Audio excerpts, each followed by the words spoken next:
ukulunga kururama okuya ngokomthetho kunouya nomurayiro akuvezi ukulunga kukaThixo. akubudise pa kururama kwamai Phama pepuka mdikani ungabilivila usabasimbe lawo uba nomzamo ivane kuidza khuthala shingaira sukuma njengoPawulu simuka sa Paulo finyelela okuphambili zikirira zvirimberi finyelela uvukeni zikirira lokuqala pakumuka kumbe kokutanga kuhluthweni kana kwabantu pakuvutwa kwabatswene uyahlutha abanenhliziyo emhlophe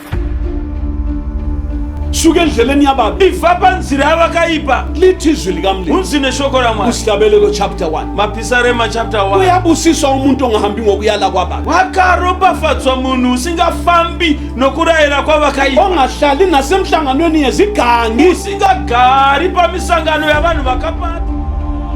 wena olenhliziyo entsha iwe unomoyo mutswa hamba ngokulunga famba nokururama wena olenhliziyo entsha iwe unomoyo susa mutswa unyawo lwakho ebubini visa tsoka rwako muzvakaipa wena olenhliziyo iwe entsha unomoyo mutswa ela ububi rega zvakaipa ungahlali emhlanganweni yezigangi usagara pamisangano yavanhu vakapata khangela tarira ma wena ulabubi ngaphakathi iwewe hauna uyipi mukati unegazi likaJesu uneropa rajesu nechemukati usuke ebubini ifa muzvakaipa